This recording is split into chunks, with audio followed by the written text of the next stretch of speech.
अब हम लोग स्टैटिक्स पोर्शन स्टार्ट कर रहे हैं, ठीक है। स्टैटिक्स में फर्स्ट चैप्टर हम लोग करेंगे मेजर ऑफ सेंट्रल टेंडेंसी। अब ये मेजर ऑफ सेंट्रल टेंडेंसी क्या होता है? मेजर ऑफ सेंट्रल टेंडेंसी मतलब मेजर ऑफ, अगर बात करेंगे मेजर ऑफ सेंट्रल टेंडेंसी में, तो पहला चैप्टर इसके अंदर आता है, इसको बोलते हैं मीन। दूसरा चैप्टर इसके अंदर आता है मीडियन, और तीसरा चैप्टर इसके अंदर आता है मोड। तो मोड को बोला जाता है सेंट्रल वैल्यू, मतलब मोड केवल नहीं, ये तीनों को मेजर ऑफ सेंट्रल टेंडेंसी, मतलब ये लोग तीनों ना एक सेंट्रल वैल्यू को बताता है। इसलिए कभी भी कोई क्वेश्चन मीन मीडियन मोड निकालोगे ना, तो सब आंसर क्या होता है? आसपास ही होता है। जैसे मान लो मीन है 22.5, तो मीडियन होगा हो सके 23, मोड होगा 24। मतलब ये मीन मीडियन मोड एक तरह से सेंट्रल वैल्यू को बताता है। लेकिन हाँ, तुम लोग से पूछा जाएगा कि कौन सा सबसे बेस्ट है, तो बोला जाता है मीडियन सबसे बेस्ट है। अब मीडियन को क्यों बोला जाता है? तो बेसिकली मीडियन में क्या होता है ना, वैल्यू एकदम परफेक्ट निकलता है। तो मीन को क्यों नहीं बोला जाता है? तो अभी हम लोग मीडियन और मोड में ना थोड़ा मीन में हम बताते हैं, ठीक है। जैसे मान लो कि एक एग्जांपल देते हैं, जैसे मान लो किसी का मार्क्स आया, अकाउंट्स में आ गया 100, बीएमटी में भी आ गया 100 मान लो, ठीक है। इकोनॉमिक्स में आ गया 40, बीएसटी में आ गया 50, इंग्लिश में आ गया 40, ठीक है। तो परसेंटेज देखते हैं हम लोग, परसेंट जोड़ते हैं, कितना हो गया? ये 200 और 330 नंबर हुआ, ठीक है। अब 5 से इसको डिवाइड करते हैं परसेंटेज निकालने के लिए, बिकॉज नंबर ऑफ सब्जेक्ट 5 था, तो नंबर ऑफ सब्जेक्ट मतलब नंबर ऑफ आइटम्स और नंबर ऑफ ऑब्जर्वेशन। तो अगर हम 5 से डिवाइड करते हैं तो कितना हो जा रहा है? 6 बार में 30 हुआ, अब फिर से 6 बार में क्या हो गया? 30। तो देखा जाए तो उसका परसेंट आया 66। तो ये जो 66% क्या किस चीज़ को बताया पता है? कि हाँ, उसका जो भी सब्जेक्ट में नंबर होगा उस 66 के आसपास होगा।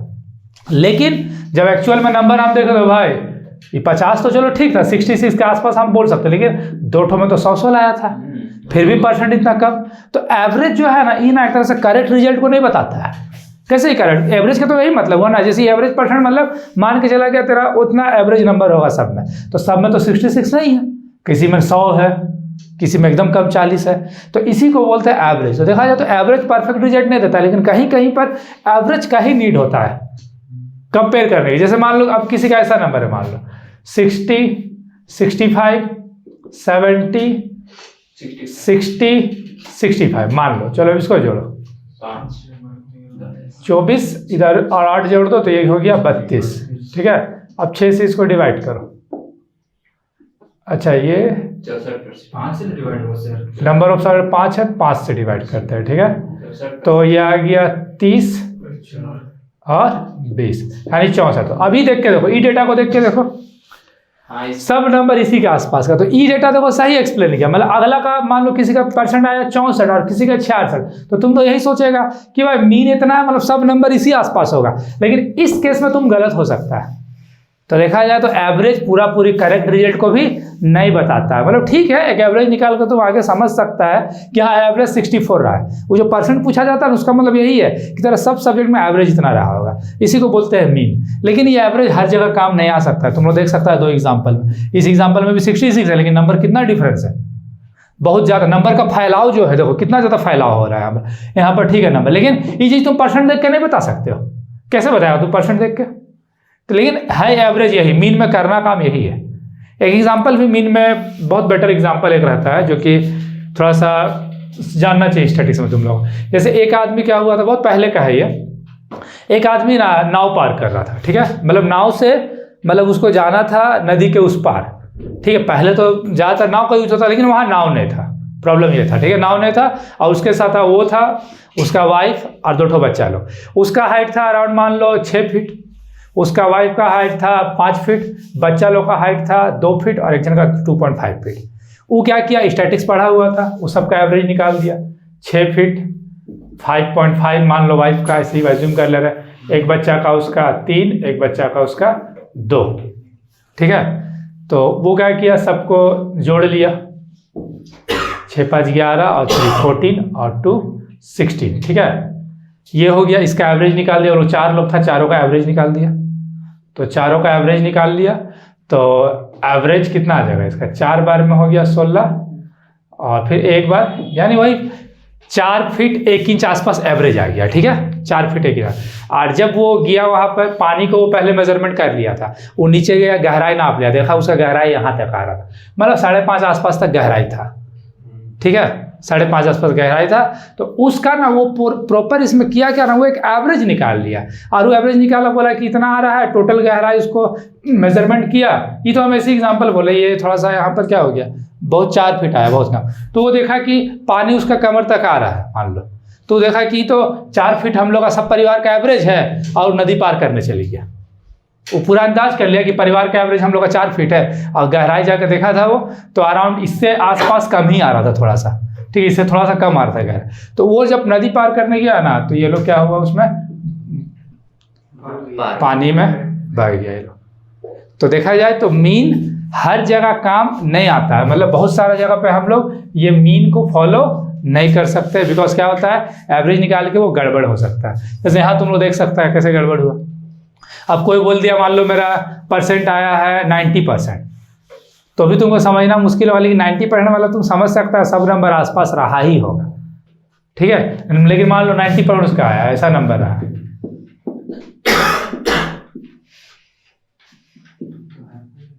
टोटल कितना हो गया, 5 से डिवाइड दो, 88% हुआ। तो अब इसमें तुम अंदाज कर लेगा भाई सब नंबर 88 के आसपास होगा, लेकिन एक नंबर देखो कितना कम है। तो एवरेज जो है ना, वो एक अलग थिंग होता है। तो इसी को हम लोग बोलते हैं, इसको मीन भी बोला जाता है, इसको क्या बोला जाता है, एवरेज भी बोला जाता है। तो बहुत जगह पर इस एवरेज का यूज होता है। जैसे मान लो क्लास में जैसे सबका हाइट को मेजरमेंट करना, उसका एवरेज क्या होगा, तो सबका हाइट को जोड़ दिया गया और नंबर ऑफ डिवाइड दे दिए, तो बोल दिया गया हाँ क्लास में सब एवरेज बच्चों का इतना हाइट होगा। तो कोई कोई डेटा में परफेक्ट होता है, बिकॉज हाइट में बहुत ज़्यादा डिफरेंस नहीं होता है, नोटिस करना। तो उस सिचुएशन पे ये बेटर है। हाइट में कहाँ ज़्यादा डिफरेंस होता है, इंडिया में तुमको ज़्यादा डिफरेंस नहीं मिलेगा हाइट में। नॉर्मल एक आधे जन वहाँ पर 5-6 फीट का निकलेगा, 6 का निकलेगा, बहुत रेयरली कोई 6 फीट का होगा। ऑलमोस्ट बाकी सबका हाइट 5 से लेके 6 के बीच में रहता है। तो इसलिए हाइट वाला में वो देखना है कि ऑलमोस्ट वो जगह एवरेज निकालना ठीक रहता है। वहाँ तुम एवरेज से ही जान जाओगे कितना क्लास में एवरेज हाइट है। तो कहीं कहीं पर ये परफेक्ट है, बट कहीं कहीं पर ये परफेक्ट नहीं है। तो इसको कैलकुलेशन करने के लिए ना एग्जाम में तुम लोग को इसका 2-3 टाइप पढ़ के जाना होगा, ठीक है। तो सबसे पहला अभी हम बताने जा रहे हैं मीन। तो मीन के लिए जो तुम लोग को सबसे फर्स्ट पढ़ना है उसका नाम होता है इंडिविजुअल सीरीज, और ये एग्जाम में भी आता है, थोड़ा सा ध्यान देना इसमें। तो क्वेश्चन में ध्यान रखना सीरीज लिखा हुआ नहीं रहेगा। पहला सीरीज का नाम क्या है, इंडिविजुअल सीरीज, और क्वेश्चन में सीरीज लिखा हुआ नहीं रहेगा, तुमको पहचानना होगा। तो कैसे पहचानोगे, तो उसके लिए यहाँ पर हम लिख दे रहे हैं हाउ टू रिकॉग्नाइज, मतलब सीरीज को पहचानना कैसे है तुम्हें। तो सीरीज पहचानने के लिए क्लियर याद रखना, इंडिविजुअल सीरीज का रूल क्या रहेगा, व्हेन डेटा ब्रैकेट में x इज गिवन, मतलब क्वेश्चन में बस क्या दिया रहेगा, डेटा x दिया रहेगा बस, और कुछ नहीं होगा।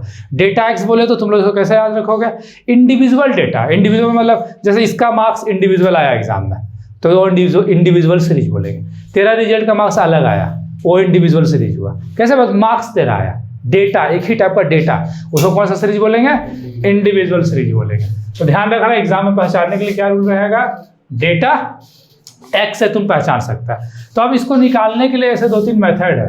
पहला मेथड जिसको हम लोग बोलते हैं डायरेक्ट मेथड। इसमें मीन का फॉर्मूला होता है, ठीक है, चैप्टर पढ़ रहे हैं मीन का x बार साइन होता है। ऐसे इसका एक और नाम है एवरेज, या एक और नाम क्या है, अरिथमेटिक मीन भी इसको बोला जाता है, ठीक है, ध्यान देना। तो मीन का फॉर्मूला होगा ये, मीन यानी x bar is equals to sigma, ठीक है, x divided by n, sigma. लेकिन एक्चुअल में इसका नाम तुम लोग समेशन बोलना है। इसको सिग्मा तुम लोग पढ़ लेते हो तुम लोग, लेकिन इसका नाम समेशन है, सिग्मा नहीं, ठीक है। तो फॉर्मूला क्या होगा, summation x divide by n, n मतलब नंबर ऑफ आइटम। दूसरा मेथड है जिसको बोला जाता है शॉर्टकट मेथड बोला जाता है। अब इसमें फॉर्मूला क्या है, इसमें थोड़ा ध्यान देना, मीन यानी x bar is equals to a plus summation x नहीं लिखते, इसको थोड़ा सा चेंज कर देते कि कंफ्यूजन नहीं होगा, x भी यूज का होता है। यहाँ पर फॉर्मूला लिखेंगे a plus summation dx by n, summation dx। तो अभी a क्या है, तो a का नाम तुम लोग को याद रखना है, a का मतलब होता है एज्यूम मीन। एज्यूम मीन मतलब अपने से मान लेना है कुछ, ठीक है। और dx बोले तो इसका फॉर्मूला होता है x माइनस ए, एक्स में से जब ए घटा देंगे तो क्या मिल जाएगा हम लोग को, मिल जाएगा अज्यूमेंट सी नंबर। सी का नाम है सी नंबर मेथड का, इसको बोला जाता है स्टेप डेविएशन मेथड। ठीक है, अब इसका फॉर्मूला ध्यान से देखो, फॉर्मूला में बहुत ज़्यादा डिफरेंस नहीं है। मीन यानी x bar is equal to a plus summation d x dash, इसको डैश बोलना, divide by n into i. अब फिर वेर करके लिख लेते हैं। ए का मतलब तो वही होगा एज्यूम मीन, और dx निकालने के लिए भी तुम लोग को लिखा दिया भी क्या है x माइनस ए सेम, लेकिन ये dx डैश कैसे निकलेगा, तो इसका याद रखना dx डिवाइडेड बाय i। अब ये i क्या होगा, तो अभी क्वेश्चन बताएंगे तो हम डिस्कस कर देंगे i क्वेश्चन में। तो ये 3 मेथड है, लेकिन एग्जाम में बेसिकली मेथड नहीं पूछता है, तुम किसी से ही बना सकते हो। तो हम अभी एक क्वेश्चन करेंगे, अब तीनों मेथड बता देंगे उस क्वेश्चन को, तुम लोग को जो बेटर लगेगा एग्जाम में वही बनाना, लेकिन फिलहाल अभी देखो एक ही क्वेश्चन को 3 मेथड से बनाते हैं। एक क्वेश्चन लिखते हैं फाइंड आउट मीन, एकदम सिंपल सा क्वेश्चन, बिकॉज यहाँ पर डाटा तो हम डायरेक्ट एक्स लिख लेते हैं। सपोज ये दिया हुआ एक्स 10, 20, 30, 40, 50, 60, 70, मान लो ये दिया हुआ है। ठीक है, अब सबसे पहले इसको हम लोग सॉल्व करते हैं, डायरेक्ट मेथड से सॉल्व करते हैं। ए नंबर यहाँ पर लिख लेना, डायरेक्ट मेथड। नहीं, वो तो हम लोग खुद ही से मान लेंगे ना। आप कॉलम कैसे बनाओगे, एक कॉलम ना तुम लोग नंबर का बना सकते हो, लेकिन वो कॉलम कोई मैंडेटरी नहीं है। ठीक है, एक्स दिया, ये एक्स से समझ आना इंडिविजुअल सीरीज है, तो एक्स हम लिख लेते हैं 10, 20, 30, 40, 50, 60, 70। ये नंबर ऑफ आइटम 1, 2, 3, 4, 5, 6, 7, इस टाइप से कॉलम बना सकते हो थोड़ा बेटर दिखने के लिए। तो अब यहाँ थोड़ा सा ध्यान दो। ठीक है, नंबर ऑफ आइटम हो गया 7, इसको ऐसे ही काउंट कर देना है, ऐसे ये नहीं भी लिखेगा तो बहुत ज़्यादा इशू नहीं है। और इसको ऐड करना, तो अब तुम लोग देखो इसको नाम समेशन क्यों पड़ा, इसका नाम सिंपल है, देखो हम जोड़ रहे हैं ना, समेशन सम, इसीलिए इसको समेशन बोला जाता है। इधर बहुत लोग सिग्मा पढ़ लेता है, लेकिन sigma are different thing, basically sigma is a different, इसको सिग्मा बोलते हैं। ये तुम लोगों को चैप्टर फिलहाल नहीं पढ़ना है अभी। तो अब चलो इस सबको ऐड करो, ये कितना हो रहा है 280, 10 और इधर हो गया 28, तो 280। अब मीन का सिंपल फॉर्मूला पुट कर देना है। देखो डायरेक्ट मेथड में लोग क्या फॉर्मूला लिखा है, x bar is equals to summation x divided by n, तो 280 डिवाइड बाय 7, तो 4 से ये कट गया, तो ये हो गया 40 आंसर। अगर ये मान लो नहीं कटेगा तो पॉइंट में आएगा आंसर। ठीक है, फिलहाल ये होल नंबर में आ गया 4। तो सिंपल इंडिविजुअल सीरीज में डायरेक्ट मेथड क्या रूल है, सबको ऐड कर देना है और नंबर ऑफ आइटम से डिवाइड कर देना। स्टॉप कर दो। तो अब इसी क्वेश्चन को बनाएंगे शॉर्टकट मेथड से। ठीक है, तो क्वेश्चन नंबर उतार दिए, एक्स उतार दिए, बस यहाँ पर एक एक्स्ट्रा कॉलम बनाना पड़ता है जिसको बोलते हैं dx। ठीक है, बिकॉज इसका फॉर्मूला ही है a plus summation dx by n, जो इधर देखो लिखे हुए है। तो सिंपल dx कैसे निकालेंगे, x माइनस a, तो a मतलब होता है एज्यूम मीन, x में से तुमको किसी को a एज्यूम करना है, x में से। तो बेसिकली इसका भी एक रूल होता है, तो क्या रूल होता है, सबसे छोटा यानी minimum plus maximum divided by 2, मतलब सबसे छोटा और सबसे बड़ा को ऐड करके 2 से डिवाइड दिए। जैसे 10 प्लस 70 डिवाइड बाय 2, तो 10 और 70 हो गया 80 डिवाइड बाय 2 40, तो हम 40 को ये मान लेंगे। अदरवाइज मान लो कोई बोला सर 35 को मान सकते हैं, बिल्कुल मान सकते हो। 25 को मान सकते हैं, बिल्कुल मान सकते हो। ऐसा नहीं कि 40 से मान सकते हैं, तुम यहाँ पर 25 या 30 भी ले सकता है। ठीक है, लेकिन एक रूल जब कोई पूछे तो बताना minimum plus maximum divide by 2। ठीक है, तो ध्यान रखना, ऐसा नहीं कि हम 40 को ही मान रहे हैं, ऐसा बीच में कोई रहा तो हमेशा, लेकिन बीच का आसपास को लेना, उससे कैलकुलेशन थोड़ा आसान होगा। ठीक है, बस एक यही रीजन। अदरवाइज 10 भी ले सकता है, 25 भी ले सकता है। चलो मान लो हम 40 को ही मान लिया। ये हो गया मेरा a, तो फॉर्मूला क्या है, x माइनस ए। ठीक है, x, तो x मतलब 10 माइनस a कितना 40, तो इसको हम बोलेंगे -30। 20 माइनस 40, तो इसको बोलेंगे -20। 30 माइनस 40, तो ये हो गया -10। फिर 40 minus 40 0, 50 minus 40 plus 10, 60 minus 40 plus 20, 70 minus 40, ये हो गया प्लस 30। इतना लिखने का जरूरत नहीं है, डायरेक्ट भी लिख सकता है एग्जाम में। अब ये dx को तुमको ऐड करना है, तो पहले ऐड करो माइनस वाला को फिर प्लस वाला को। तो ये 3 देखो माइनस में, तो अगर हम इसको ऐड करेंगे तो -60 हो रहा है, ठीक है, तीनों ऐड हुआ -60, -60 प्लस होता है, और 3 देखो प्लस में है, तो ये हुआ +60। तो आपस में हम करेंगे तो क्या आ जाएगा 0, तो फिलहाल ये 0। तो ऐसा मत सोचना कि 0 आता है, कुछ भी आ सकता है। यहाँ 0 इसीलिए आ गया, तो मिडिल खोलोगे ना तो कैलकुलेशन 0 ही हो जाता है पूरा प्रॉपर में। लेकिन ऐसा कुछ नहीं है, कुछ भी आ सकता है, ध्यान रहे, कोई भी चीज़ आ सकता है। फॉर्मूला में पुट करते हैं, a था 40, dx 0 divide by n number of item 7। तो ये काम नहीं करना, 40 + 0 40 डिवाइड बाई 7 गलत हो जाएगा, ये एलसीएम है, तो एलसीएम मत लेना, एलसीएम लेने में और लंबा। सिंपल इसको डिवाइड करो, 0 से डिवाइड करोगे 0, जोड़ दो 40, आंसर। याद करो डायरेक्ट मेथड में भी आंसर यही आया था, शॉर्टकट में भी आंसर यही है, यानी कोई भी मेथड से बनाओगे आंसर चेंज नहीं होता है। म्यूट कर दो। अब ध्यान से देखो, अब इंडिविजुअल सीरीज को हम लोग थर्ड मेथड से बनाने वाले, जिसका नाम है स्टेप डेविएशन मेथड, ठीक है। तो अब ये स्टेप डेविएशन मेथड से कैसे बनता है, थोड़ा ध्यान देना। पहले तो देखो फॉर्मूला जानना बहुत जरूरी है, फॉर्मूला मालूम रहेगा तो मेथड सॉल्व करना थोड़ा क्या होगा, इजी होगा, ठीक है। जैसे मान लो कि dx तक तो देखो बनाना ही होगा। स्टेप डेविएशन का फॉर्मूला बहुत सिंपल है, शॉर्टकट का फॉर्मूला में ही डैश जोड़ दो और आई लगा दो, फॉर्मूला हो गया स्टेप डेविएशन। तो इसमें तुमको बनाना पड़ेगा dx डैश। तो पहले हम नंबर उतार लिए, x उतार लिए, dx निकाल लेना, किसी को भी एज्यूम करेगा तो हम पहले वाला ही रहने दिया है। अब एक्स्ट्रा dx डैश, इसका फॉर्मूला होता है dx डिवाइड बाई आई, मतलब dx को हमको i से डिवाइड करना है। ये जो dx है ना, इसको i से डिवाइड, तो i मतलब ऐसा चीज से डिवाइड करना है i जिससे कि dx सब कटना चाहिए, मतलब सब मल्टीपल इजीली कट जाए। तो बताओ किससे सब इजीली कट जाएगा, 10, बस 10 से ही कटेगा। देखो ध्यान से, 5 से भी तो कटेगा और 2 से भी कटेगा, यानी 2 से भी कटेगा, 5 से भी कटेगा, 10 से भी कटेगा। तो तुम i 2 भी ले सकते हो, 5 भी ले सकते हो और 10 भी ले सकते हो, मतलब दैट मीन्स 2 यूज कर सकते हो, 5 भी यूज कर सकते हो, 10 भी। तो हम लोग हाईएस्ट यूज करेंगे, उससे थोड़ा सा इजी हो जाता है क्वेश्चन सॉल्व करना। तो i = ले लिए 10, तो सपोज ये -30 डिवाइड बाई 10, तो कितना हो गया -3, -20 divide by 10 -2, -10 divided by 10 -1, 0 divide by 10 0, 10 divide by 10 1, 20 divide by 10 2 and 30 divided by 10 3। फिर dx डैश को ऐड करना, dx वगैरह को मत ऐड करना। सेम इसमें भी वही रूल कि पहले क्या ऐड करना, माइनस वाला को। तो देखो माइनस में 3 2 5 और 1 6, यानी -6, और प्लस में भी 3 2 1 और 1 6, तो ये आ जा रहा है 0, ठीक है, बिकॉज प्लस माइनस हो गया। तो अब यहाँ पर ध्यान दो, ऐसा नहीं कि 0 आएगा, ठीक है, कुछ भी आ सकता है, ऐसा मत सोचना कि 0 आता है। अब फॉर्मूला में पुट करते हैं, तो a था मेरा 40 और ये dx डैश, ये हम लोग का 0 आया, नंबर ऑफ आइटम 7, आई कितना लिए थे 10। तो रूल्स के अकॉर्डिंग पहले मल्टीप्लाई कर देना, 10 को 0 से 0 बाई 7, तो देखा जाए 40 प्लस क्या होगा 0, यानी 40 क्या हो गया आंसर।